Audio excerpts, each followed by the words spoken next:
इस बार भाद्रपद पूर्णिमा के दिन साल का दूसरा और आखिरी चंद्र ग्रहण भी लग रहा है, जो कि हमारे देश में दिखाई भी देगा और इसका सूतक भी मान्य होगा। और वहीं इस बार भद्रा भी पूर्णिमा तिथि पर लग रही है, जिसका वास मृत्युलोक में ही रहेगा। और ये दोनों ही समय पूजा पाठ के लिए या किसी भी शुभ काम को करने के लिए वर्जित माने गए हैं। और पूर्णिमा तिथि के दिन से ही पितृपक्ष यानी श्राद्ध पक्ष की भी शुरुआत हो जाती है। और माना यह जाता है कि पितृपक्ष के पहले दिन यानी पूर्णिमा तिथि पर आपको अपने पितरों के नाम से जल का तर्पण अवश्य करना चाहिए। काले तिल जल में मिलाकर पितरों को अर्पण करने से फिर आने वाली जो भी श्राद्ध की तिथि में आप श्राद्ध करते हैं उसका पूर्ण फल प्राप्त होता है या श्राद्ध पूरा माना जाता है। अब ऐसे में भद्रा भी सुबह से लग रही है। दोपहर के समय से ग्रहण का सूतक काल प्रारंभ हो रहा है और पूर्णिमा पर चंद्रमा की पूजा भी जरूर की जाती है, लेकिन इस बार ग्रहण लग जाएगा। तो पूजा कैसे करें, शाम की पूजा आप किस प्रकार से कर सकते हैं, व्रत आपको कैसे और क्या खाकर खोलना है, क्या क्या सावधानी बरतनी है, ये आज की इस वीडियो में आपको बताएंगे। ये वीडियो आपके लिए बहुत ही महत्वपूर्ण होने वाली है, इसलिए आप धैर्य रखकर वीडियो को पूरा देखिएगा। आपका कोई प्रश्न हो तो कमेंट बॉक्स में भी जरूर पूछिएगा। पूर्णिमा तिथि पर किसी भी शुभ काम को करना बहुत शुभ माना जाता है, जैसे कि विवाह, रोका, मुंडन, यज्ञोपवीत या गृह प्रवेश आदि। लेकिन इस बार की पूर्णिमा पर आपको इस तरह का कोई भी काम करने से बचना है, क्योंकि ग्रहण और भद्रा भी लग रही है। माना यह जाता है कि कुशाघास और तुलसी जी ग्रहण के अशुभ प्रभावों को बहुत हद तक दूर या फिर समाप्त करती हैं।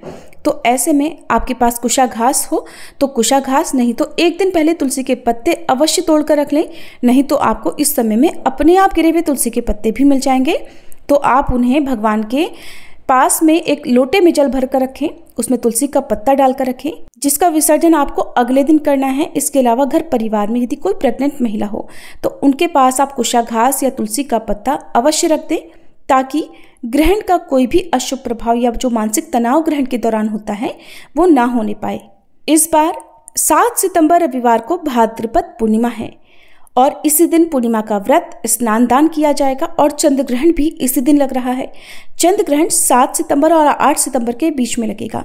ग्रहण 7 सितंबर रविवार को रात 9:58 से शुरू होगा, जो कि देर रात देखा जाए तो 8 सितंबर को 1:28 AM पर या कुछ जगह पर 1:26 भी बताया जा रहा है, तब समाप्त होगा। और 9 घंटे पहले ग्रहण का सूतक प्रारंभ हो जाएगा। ऐसे में 7 सितंबर रविवार को दोपहर 12:58 से ग्रहण का सूतक काल भी लग जाएगा। पूर्णिमा तिथि 7 सितंबर रविवार को या देखा जाए तो 6 सितंबर शनिवार की देर रात 1:42 से शुरू हो रही है। रविवार को पूरा दिन पूर्णिमा तिथि रहेगी, जो कि 7 सितंबर रविवार को ही रात 11:38 पर समाप्त हो रही है। पूर्णिमा तिथि केवल रविवार को प्राप्त हो रही है, तो श्राद्ध पक्ष की शुरुआत भी इसी दिन होगी। और पितरों के नाम से जल का तर्पण भी आपको सुबह जल्दी ही करना होगा, क्योंकि सुबह सवेरे से ही भद्रा भी लग रही है। और इस दिन ब्रह्म मुहूर्त का समय सुबह 4:38 से 5:26 तक रहेगा। कोशिश करें आप सुबह सूर्योदय सुबह 6:14 पर होगा, इस समय तक सुबह की पूजा पाठ स्नान आदि से निवृत्त हो जाएं। इस समय आप पूजा करके भोग भी लगा सकते हैं। और इस दिन सूर्यास्त शाम 6:34 पर होगा। अभिजीत मुहूर्त दोपहर 12 बजे से 12:49 तक रहेगा। राहु काल शाम 4:30 से 6 बजे तक रहेगा। और भद्रा सुबह 6:02 से लगेगी, जिसका समय दोपहर 12:43 तक रहेगा। भद्रा के समय यज्ञ आदि भी नहीं किए जाते हैं, हवन भी नहीं किया जाता है, लेकिन जो आपकी दैनिक पूजा है वो आप इस दौरान कर सकते हैं, क्योंकि भद्रा का वास मृत्युलोक में ही रहेगा।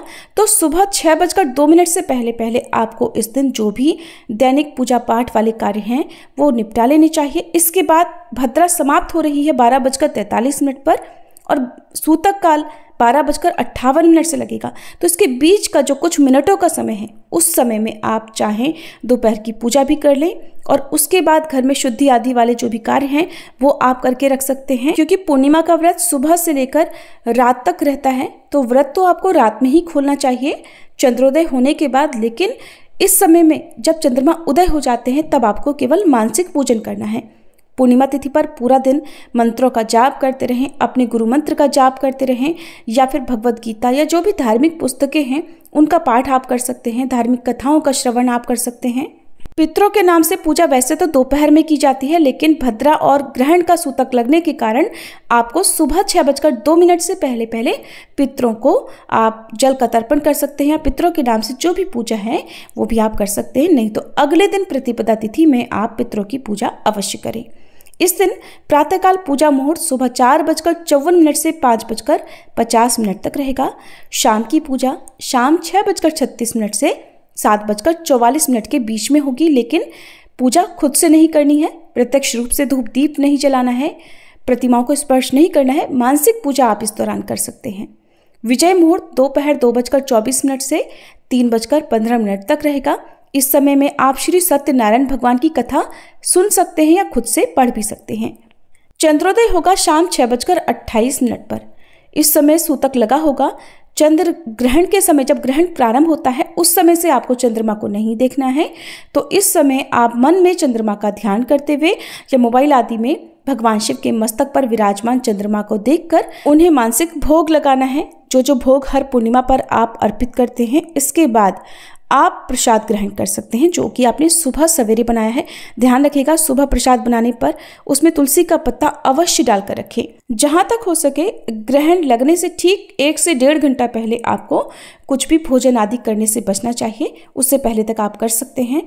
और ग्रहण के समय बहुत आवश्यकता होती है, तो जल का या पानी आदि का सेवन इस दौरान आप कर सकते हैं। दूध का सेवन करने से इस दौरान यानी ग्रहण के समय से लेकर ग्रहण की समाप्ति तक करने से बचना चाहिए। लेकिन परिवार में बच्चे, बुजुर्ग या गर्भवती महिलाओं पर ग्रहण या सूतक संबंधी नियमों का पालन लागू नहीं होता है। हालांकि गर्भवती महिलाओं को कुछ खास बातों की सलाह इस दौरान दी जाती है। ये बातें कौन कौन सी हैं, इसकी अलग से वीडियो आपको हमारे चैनल पर मिल जाएगी। पूर्णिमा तिथि पर इस बार भूलकर भी लोहा, कांच या फिर स्टील आदि की कोई भी सामग्री खरीद कर ना लाएं। कुछ भी कोरा वस्त्र खरीद कर ना लाएं, क्योंकि पितृपक्ष के दिनों में नए सामान की खरीदारी करने से भी बचना चाहिए। ये थी आज की वीडियो।